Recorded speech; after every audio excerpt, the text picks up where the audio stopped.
We've all had nasty neighbors, but an entire town? Think how annoyed you get when just one person honks at you. Now imagine all your neighbors driving by sitting on that horn 24/7. Are they tormenting one family, or did that family wear out its welcome? We want you to decide. Here's Paula Ferris. Of all the homes in Hubbard, Ohio, it might be the last one you'd expect folks to fight over.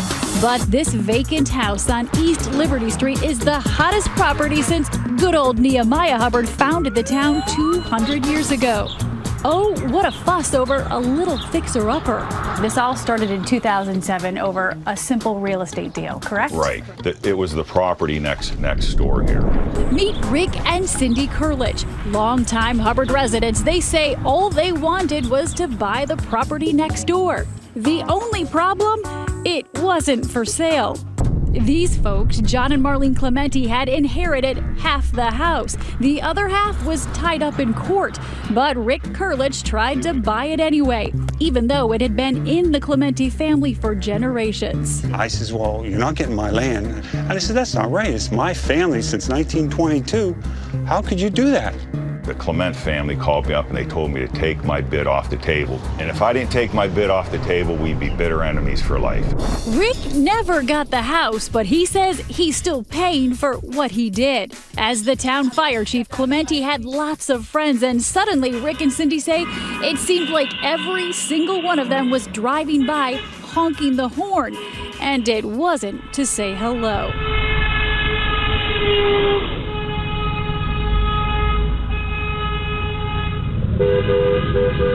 The Clement family conspired together to organize a horn-blowing campaign against us. That's really what this is all about. Ask not for whom the horn blows, it blows for Rick and Cindy Kurlich. In the beginning, it was 100 times a day. 100 times a day. 100.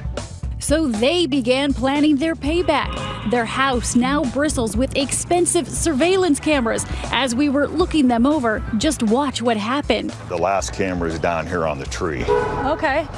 Oh, somebody just honked their horn. Did you hear that? Yeah, it's never Was that a ending. friendly honk? Probably not. Okay. Rick says his ear is now finally attuned. You can tell an import horn from a domestic horn. Who are these horn blowers? Not just people in the town, but people who work for the town. Firefighters, including some from the department John Clementi ran, and police. Here's one of Hubbard Township's finest, not serving, not protecting, just honking. It's enough to wake the dead. This hearse caught 10 times. And would you look at this? The horn on the bus goes. An education for Hubbard's next generation of horn blowers. Rick and Cindy renamed their dining room the evidence room. Wow. There's more in the basement. There's hundreds and hundreds of photographs and discs and stuff here. You're like a detective.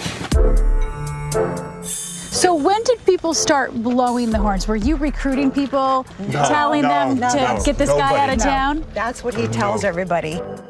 John says he can explain everything. His son's girlfriend and some of her friends would occasionally blow the horn, but he says that was just their way of saying goodbye.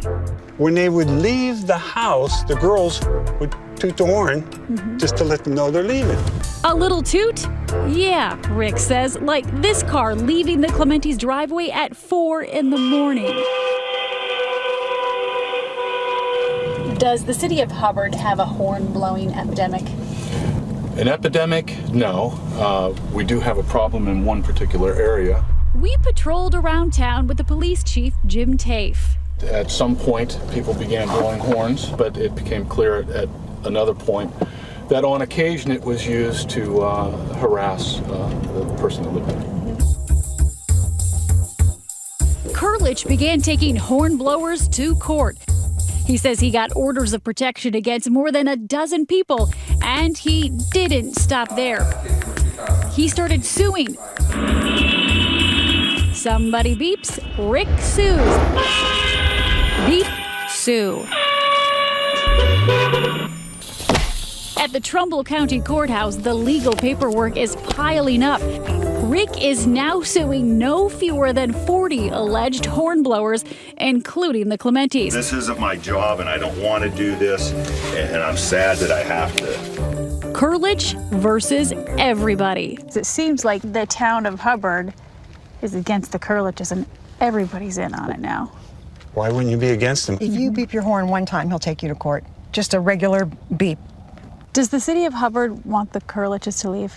I believe so. Do you think you've made matters worse? We don't know how else to stop it. We knew it was a long shot, but we asked both sides if they would consider mediation. We would love it for it to stop, but how do you get everybody in Hubbard to come to a meeting and say stop? Now there's a thought. Get everybody in Hubbard to come to a meeting. I don't know. Oh yeah, Rick, that's just what we're gonna do. It's the 2020 Barbecue Peace Summit. Yeah, all right. But will the warring parties or anyone else bother to show up?